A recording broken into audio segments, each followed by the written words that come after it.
Bahujan Samaj party ने भी माजिद अली जो पूर्व जिला पंचायत अध्यक्ष रहे हैं, उनकी पत्नी को एक बार फिर प्रभारी बनाया है। तो संभावना यही है कि वो ही बस सहारनपुर लोकसभा सीट की चर्चा हो और इमरान मसूद का नाम ना आए तो बात पूरी नहीं होगी। अब मानते हैं राघव लखनपाल की स्थिति, क्या मानते हैं राघव लखनपाल कहाँ स्टैंड कर रहे हैं अगर भारतीय जनता पार्टी उन्हें मौका देती है? अगर हाजी फजलुर रहमान बहुजन समाज पार्टी से ही लड़े तो क्या रहेगा? स्वागत है आप सभी का एलकेबी न्यूज़ पर।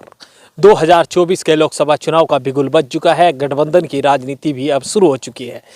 आज हम सहारनपुर लोकसभा सीट पर लोकेश सलारपुरी जी से चर्चा करेंगे कि जो सहारनपुर लोकसभा सीट है उसके समीकरणों को लेकर इनकी क्या राय है। वर्तमान समय में बहुजन समाज पार्टी के हाजी फजलुर रहमान सांसद हैं और 2014 में यह सीट भारतीय जनता पार्टी के खाते में गई थी। राघव लखनपाल यहाँ से सांसद चुने गए थे। तो सबसे पहले तो लोकेश जी आपका स्वागत है एलकेबी न्यूज़। बहुत बहुत धन्यवाद परवेश भाई। लोकेश जी, 24 का चुनाव नज़दीक आ गया है। विपक्षी गठबंधन सपा रेल्डी का तो लगभग तय ही हो चुका है, कांग्रेस भी उसमें शामिल है। बसपा सुप्रीमो मायावती ने अपने जन्मदिन के मौके पर मना कर दिया कि वो किसी गठबंधन के साथ चुनाव नहीं लड़ेंगी, ना वो इंडिया के साथ रहेंगी ना एनडीए के साथ रहेंगी। तो सहारनपुर लोकसभा सीट को किस तरह से आप देखते हैं?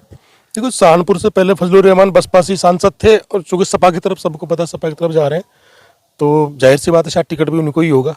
सपा से गठबंधन से फजलुर रहमान का टिकट की संभावना ज़्यादा है, बलवती है। और अगर टिकट उनको होता है तो इधर से राघव लखनपाल ही शायद चुनाव लड़ेंगे भाजपा की तरफ से, तो वहाँ भी ठीक ठाक फाइट की संभावना है। फजलुर रहमान इस बार फिर मजबूत रहेंगे। बसपा की क्या भूमिका समझते हैं? क्योंकि बहुजन समाज पार्टी ने भी माजिद अली जो पूर्व जिला पंचायत अध्यक्ष रहे हैं, उनकी पत्नी सहारनपुर की पूर्व जिला पंचायत अध्यक्ष रही हैं, तो उनको एक बार फिर प्रभारी बनाया है। तो संभावना यही है कि वो ही बसपा के टिकट पर चुनाव लड़ेंगे। देखो परवेश भाई, इस बार ये बड़ा महत्वपूर्ण, बड़ा क्रिटिकल क्वेश्चन हो गया आपका ये। इस बार क्या स्थिति रहेगी? पिछली बार ये हुआ था कि मोमडन वोट में बंटवारा 2022 के चुनाव में हुआ है, उसका नुकसान सपा को हुआ भी था, गठबंधन को नुकसान हुआ था इनको। वो चुनाव मतलब हारते जीतते जीतते रह गए थे। अगर इस बार भी मोमडन वोट इसी तरीके से छिटक गया, दूसरी तरफ चला गया, अगर 15-20%, 15% भी चला गया किसी सीट के ऊपर, तो फिर दिक्कत गठबंधन को होगी। अब मुझे नहीं लगता कि इस बार मुस्लिम वोट शायद एक बार फिर छिटक जाएगा। अगर वो लामबंद रहा तो फजलुर रहमान मजबूत कैंडिडेट है फिर तो। यानी विपक्षी गठबंधन एक बार फिर सहारनपुर लोकसभा सीट पर प्रभावी है अगर बसपा बहुत ज़्यादा सेंध न लगा पाए। हाँ, और मुझे इस बात में डाउट है शायद इस बार बसपा बहुत ज़्यादा सेंध लगा पाने की स्थिति में बचेगी नहीं, क्योंकि अभी जो उन्होंने गठबंधन से बाहर रहने की बात की है इसका बहुत नेगेटिव प्रभाव गया। यानी यहाँ तक कि, और क्यों गया इसके पीछे एक वजह और भी है कि अखिलेश यादव का बहुत संयमित बयानबाजी, बड़ा संयमित रवैया, बड़ा सम्मानपूर्वक उन्होंने मायावती जी के बारे में कहा है। बल्कि मायावती की तरफ से कुछ कहा भी गया है, एक दो चीज़ें गिरगिट वगैरह कहा गया। तो इसका नेगेटिव इफेक्ट बसपा के लिए गया है और सपा के लिए पॉजिटिव इफेक्ट गया। ये तो मैंने बसपा से कई लोगों से बात, वो भी कह रहे हैं कि यार ये नहीं होना चाहिए था, गलत हुआ और ये चांस था, इन्होंने खो दिया। और मायावती जी बहन जी क्या कर रही हैं, तो इस तरह की तो इस बार बसपा के कैडर में ही बड़ी खामोश, बड़ी मायूसी सी है, तो शायद नुकसान ज़्यादा होगा बसपा को। लोकेश जी, सहारनपुर लोकसभा सीट की बात हो रही है। सपा से आपने हाजी फजलुर रहमान का जिक्र किया है कि वो चुनाव लड़ सकते हैं क्योंकि वर्तमान सांसद है, और बसपा ने अपना प्रभारी बना दिया और संभवतः बसपा के प्रभारी ही प्रत्याशी होते हैं। तो सहारनपुर लोकसभा सीट की चर्चा हो और इमरान मसूद का नाम ना आए तो बात पूरी नहीं होगी। इमरान मसूद को आप कहाँ देख रहे हैं? देखो, इमरान मसूद मेरे ख्याल से पूरी वेस्ट यूपी में गठबंधन के बहुत स्टार प्रचारक की तरह काम करेंगे इस बार। उनका बहुत सा बढ़िया इस्तेमाल शायद कांग्रेस करेगी ज़रूर, पूरा गठबंधन के साथ इस्तेमाल होगा। चूँकि उनका टिकट उनके हिस्से में नहीं जा रही कांग्रेस की, अगर ये कांग्रेस के हिस्से में सीट आती तो पक्का इमरान मसूद का टिकट होता। अगर सहारनपुर लोकसभा सीट गठबंधन में कांग्रेस के हिस्से में जाती है तो इमरान मसूद कांग्रेस के उम्मीदवार होंगे।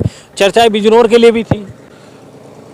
अब बिजनौर का तो मैं नहीं कह सकता भाई उनका क्या स्थिति रहेगी, लेकिन सहारनपुर लोकसभा में अगर गठबंधन के हिस्से में ये कांग्रेस के हिस्से में सीट जाती है तो इमरान मसूद नेचुरल उम्मीदवार होंगे ही होंगे। इतने बड़े लीडर तो वो हैं और मजबूत लीडर भी हैं और काफ़ी जीत के नज़दीक भी रहते हैं।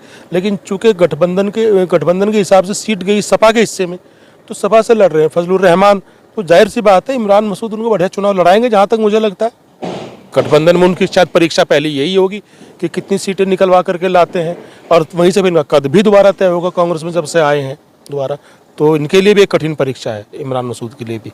हालांकि जिस लेवल के वो लीडर हैं, जिनके अंदर उनके अंदर काबिलियत है, तो मुझे लगता है शायद वो कामयाब रहेंगे अपनी इस परीक्षा में।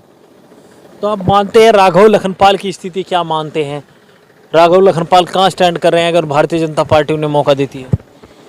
देखो राघव लखनपाल पिछली बार भी चुनाव हार गए थे, नजदीकी अंतर से। नजदीकी अंदर से आ रहे थे, लेकिन दूसरी चीज भी तो थी कि दूसरी तरफ वोट इमरान मसूद भी तो चुनाव लड़ रहे थे ना, जब एक तीसरी सैंपल वो भी तो खड़ा था। इस बार इमरान मसूद कहाँ है? माजिद अली है। माजिद अली है, इतना प्रभाव नहीं रहेगा माजिद अली का जितना कि इमरान मसूद डाल गए थे, इतना वोट वो ले गए थे। तो इस बार मुझे लगा फजलुर रहमान फिर मजबूत हैं। हो सकता है राघव लखनपाल के लिए बहुत मुश्किल चुनाव हो जाए। अगर हाजी फजलुर रहमान बहुजन समाज पार्टी से ही लड़े तो क्या रहेगा? ये कोई काल्पनिक सवाल है। नहीं, बहुजन समाज पार्टी के सांसद हैं, हो सकता है बहुजन समाज पार्टी उन्हें फिर प्रभारी बना दे। अभी तो माजिद अली को बना रखा है। चुनाव हार जाएंगे, मैं बेबाक बोलने के लिए मशहूर हूँ। सहारनपुर जैसी लोकसभा सीट पर आप बसपा को बहुत हल्के में ले रहे हैं लोकेश जी। जी, अगर गठबंधन में बसपा नहीं है तो बसपा हल्के में ही है भाई। क्यों हल्के में नहीं? आप मुझे बताओ तो सही। ये जो सीटें जीती थी ये गठबंधन के आधार पर जीती। उससे पहले 0 सीट थी इनके पास 2014 के लोकसभा चुनाव में। 2019 में 10 सीट आई है, कहाँ से आई थी? गठबंधन से आई थी ना। सपा तो वही नहीं 5 सीटों पर रही है, इनका वोट ट्रांसफर नहीं हुआ, सपा का तो हुआ था, हालांकि उल्टा बोलते हैं। उसके बाद 2022 चुनाव हुआ विधानसभा, गठबंधन में नहीं थी। कितनी सीटें हैं? एक सिंगल सीट। जो मायावती 4 बार सरकार बना चुकी है यूपी में, वो एक से एक विधानसभा सीट के लायक पार्टी है क्या? इसलिए कम ज्यादा मध्य प्रदेश में सीट आ गई। बताइए आप। तो यूपी में स्थिति इनकी खराब है फिलहाल। और ये देखो लोकसभा विधानसभा के चुनाव के हिसाब से कुछ लोग कहते हैं कि 12% के करीब वोट बचा है, 18-19% से घटे 12% रहा। मेरा मानना है कि 12% से कम ही था।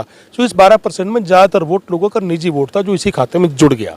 सोशल इंजीनियरिंग का वोट जो प्रत्याशी का व्यक्तिगत हो, वो वोट इन्हीं के अकाउंट में जुड़ा है ना फिलहाल। तो वो वोट ज्यादा है, वो चला जाएगा तो बिखर जाएगा। 5-6% की पार्टी मानता हूँ मैं आज बसपा को यूपी में। शायद मेरी एक बार आपसे कई महीने पहले बात हुई थी, तब भी मैंने ये बात कही थी। मेरे हिसाब से 5-6% की पार्टी है बसपा यूपी में। लेकिन एक और आश्चर्यजनक चीज है, भाजपा, कांग्रेस और ममता बनर्जी के बाद चौथे नंबर की पार्टी है हिंदुस्तान में वोट। अरविंद केजरीवाल नहीं नहीं नहीं नहीं नहीं, वोट परसेंट के हिसाब से चौथे नंबर पे है आज। तीसरे पे ममता है, चौथे पे बसपा है आज भी। इसलिए गठबंधन में नीतीश सिंह को चाहते भी थे ताकि ऑल ओवर इंडिया इनका इस्तेमाल किया जाए। अब आएंगे नहीं आएंगे भविष्य की चीज़ है। अब तो इन्हें क्लियर सही कर दिया लगभग, मुझे लगता नहीं आ पाएंगी। और अब मैं एक बात मानता हूं कि फिलहाल हमारे वेस्ट यूपी में, खासतौर पे यूपी में, कि चंद्रशेखर रावण का भविष्य बहुत उज्जवल होने जा रहा है। उनकी भी नगीना लोकसभा सीट से चुनाव लड़ने की चर्चाएं हैं। लगभग फाइनल है, लड़ेंगे, लगभग फाइनल है, वहीं से लड़ेंगे और जीतेंगे भी शायद, क्योंकि मुझे पता है, मैं वहाँ रहा हूँ बिजनौर जिला में, उस सीट की स्थिति क्या है। तो लोकेश जी को आपने सुना सहारनपुर लोकसभा सीट के बारे में। हमने इनसे चर्चा की कि क्या आगामी लोकसभा चुनाव में सहारनपुर लोकसभा सीट के समीकरण रहने वाले हैं। तमाम अपडेट के लिए बने रहिए हमारे साथ। चैनल अगर अभी तक सब्सक्राइब नहीं किया तो चैनल को सब्सक्राइब कर ले। वीडियो अगर फेसबुक पेज पर देख रहे हैं तो हमारा फेसबुक पेज भी फॉलो करें। धन्यवाद।